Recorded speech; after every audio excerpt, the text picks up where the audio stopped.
A very good morning to all my dear students. Welcome to English online classes.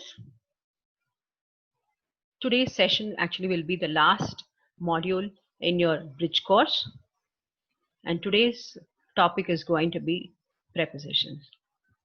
I can hear people groaning loudly. Why prepositions again? Prepositions, um, may be the simplest words in the English language, but I tell you, it is not easy to master them. They can be very taxing, very challenging, and very annoying also. But if you get your prepositions right, your language, will gain a lot of clarity, and anyone who listens to you will be able to understand what you're telling them with much more clarity, understanding. Okay, that is why we are trying to get our prepositions right. We need a lot of practice with them. Okay. First, initially we'll start off with prepositions. What is the definition of a preposition? A preposition is a word used to link nouns, pronouns, or phrases to other words within a sentence. So, any sentence you take, there will surely be a preposition. If there is no preposition, the sentence will not have any clarity in it. So, what does it basically um, function in as a sentence? The basic function of a preposition in a sentence is it will link the noun with the rest of the sentence. So what does the rest of the sentence contain? It might have another noun, or it might have a adverb or an adjective. Okay. It connects. And these prepositions, in fact, sometimes are called glue words. So what does a glue do? You apply, glue to two things, immediately it sticks together. So that's what these prepositions also do. It helps in the entire sentence sticking together. So once all the words stick together, what happens? There is so much of cohesion in the words, and there is so much of clarity in the words. So sometimes they're called relationship words. They're called peacemakers also. So you have so many words to describe the beautiful relationship a preposition has, okay, within a sentence. In addition to that, what does it do? It links the nouns, the pronouns, or phrases to the other words in a sentence. Here I've given you a list of prepositions. So in addition to that, it gives you information like the act, the direction in which the action took place, the time the action took place, or the place the action took place. So this is the extra information a preposition is going to give you. One thing, it is going to link the entire sentence together, and it will give you some additional information about the action. Now, before going into prepositions, we have to find out in which position a preposition will be there in a sentence. It is usually used before a noun or a pronoun. So usually before a noun and a pronoun, you will surely find a preposition. And what is its function?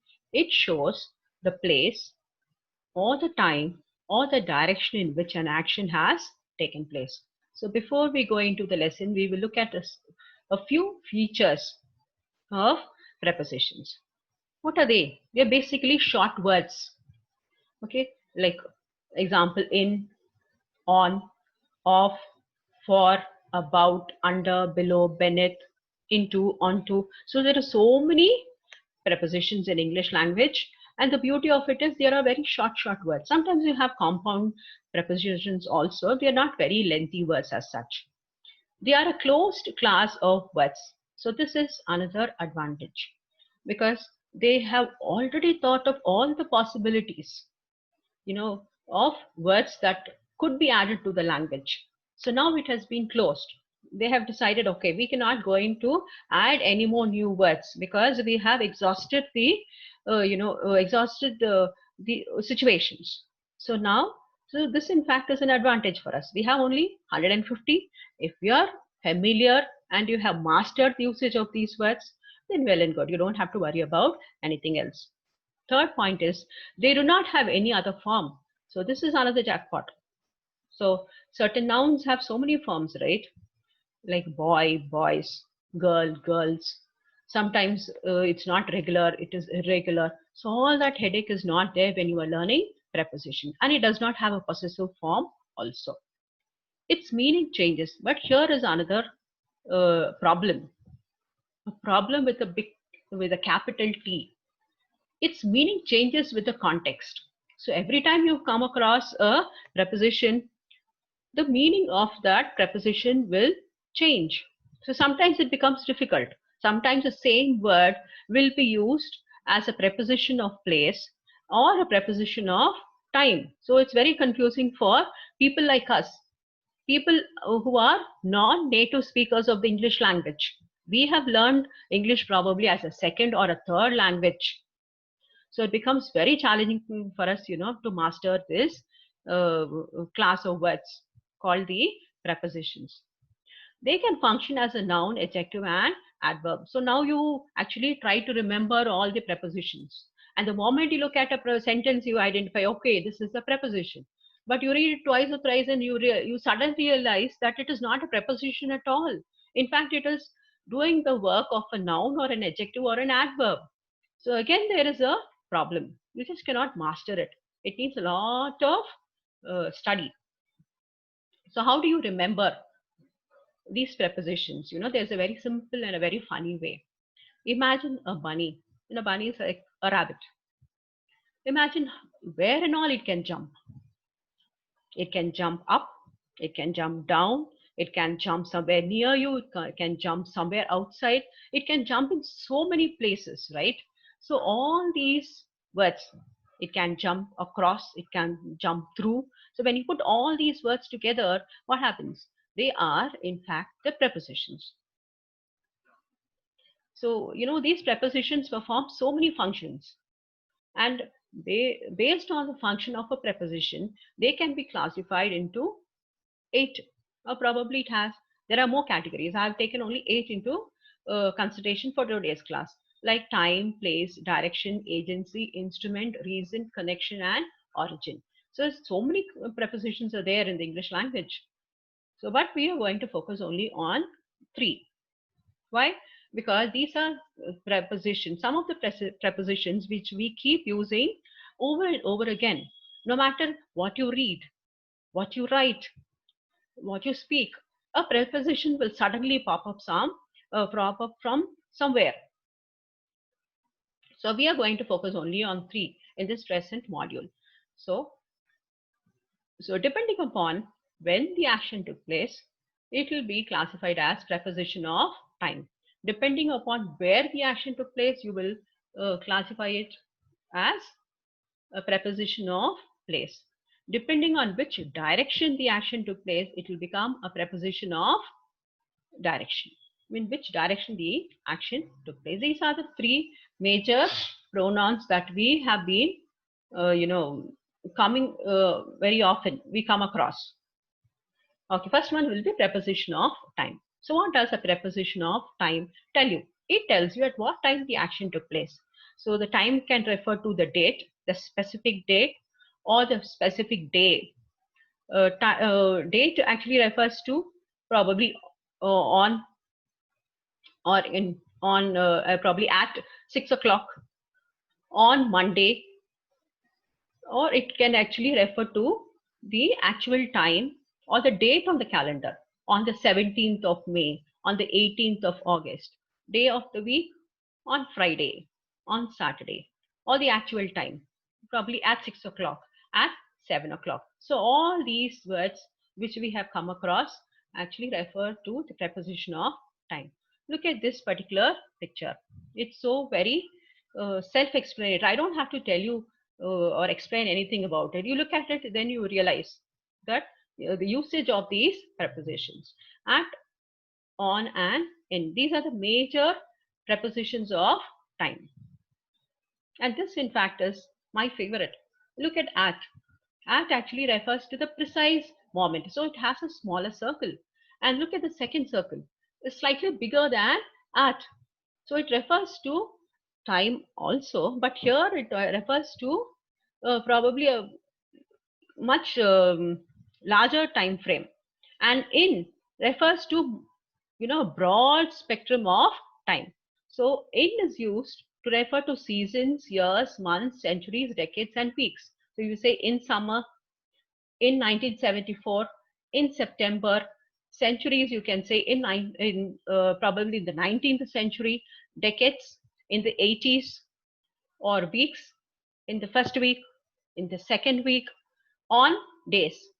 On is usually used with days. On Monday, on Sunday. Dates is specific date. Okay. On 18th of August or the 15th of August, we celebrate Independence Day. So act actually refers to specific time, at 6 o'clock, at 5 o'clock, at 4 o'clock. So got it?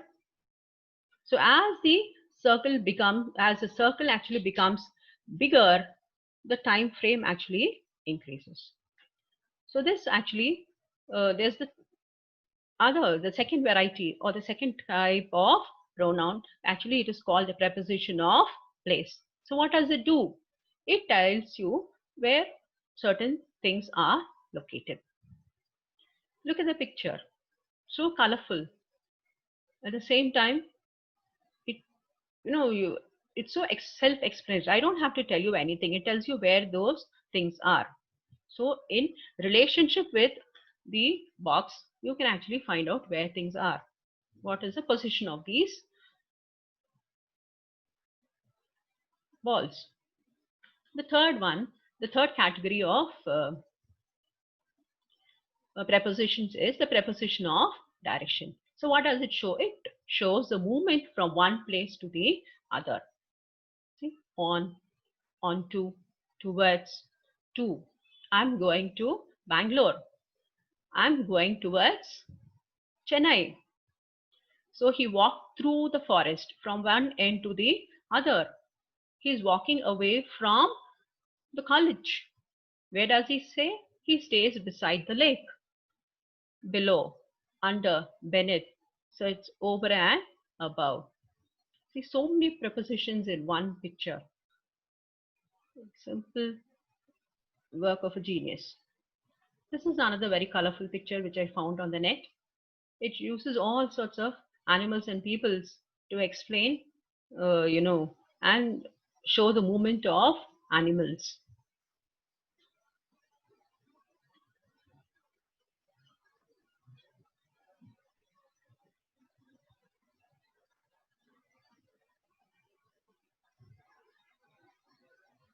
Someone has really put in a lot of time and patience, to draw this beautiful picture for us.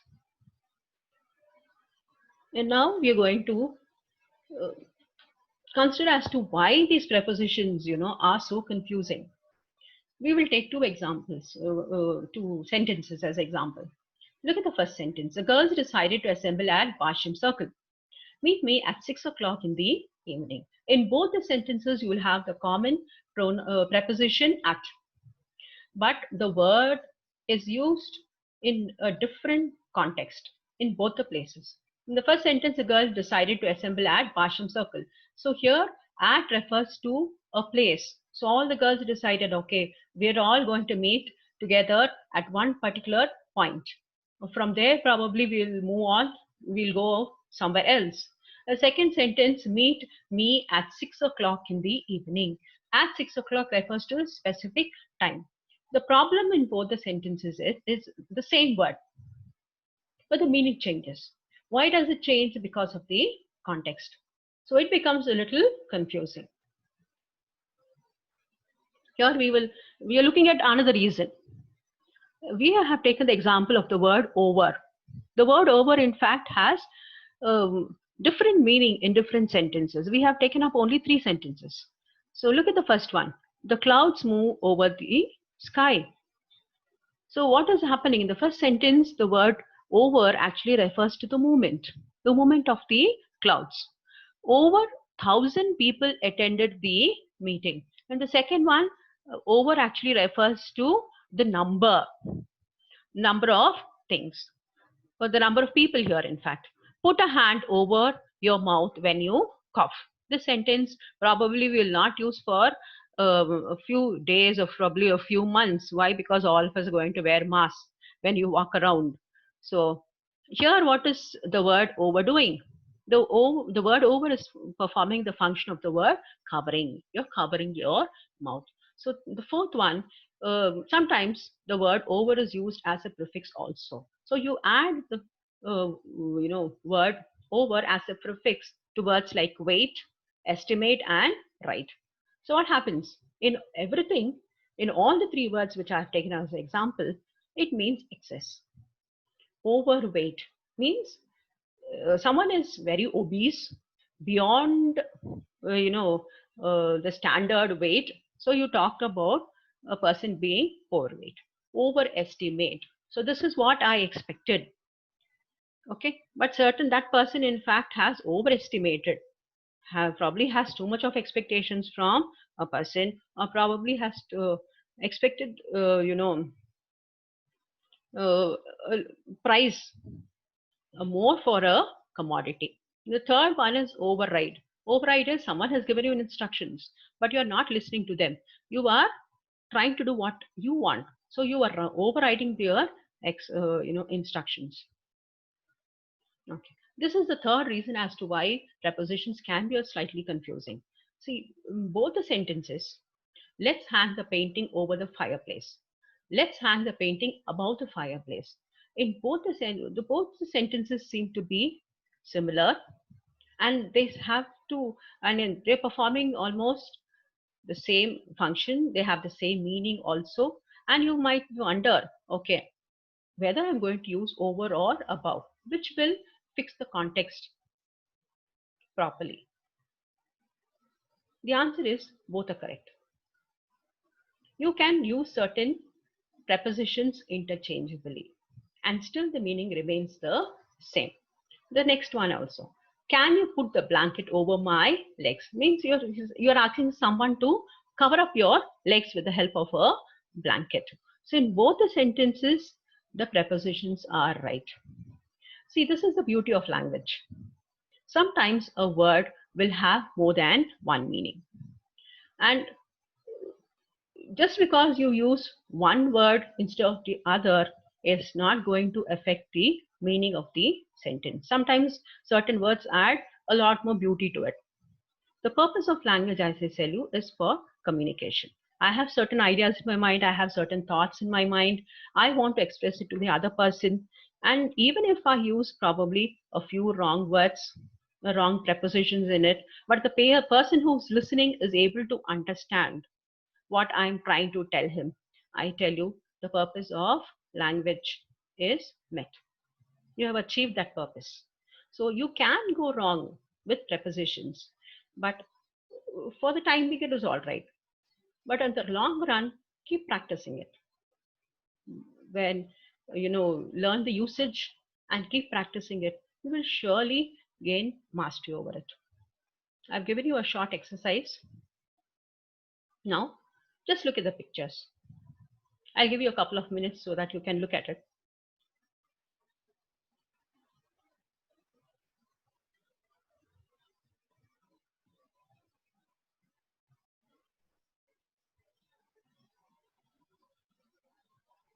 Okay, I hope you had enough time. The first one, a file is dash the cabinet. So it is inside the cabinet. So we'll take it as in. A file is in the cabinet. Second one, a rat is under the hat. It is half hidden. Its head is peeping out. Third one, a rabbit is in a burrow. It is half hidden inside. Half its body is not visible to us. So it is in a burrow. Children are playing in the park. Fifth one, the cat actually is sitting. The kitten, in fact, is sitting on the box. Now, last one, a bug is under a rug. It looks as if it is under a rug only. This is another exercise I've given for you. Take a few more minutes. Go through the exercise.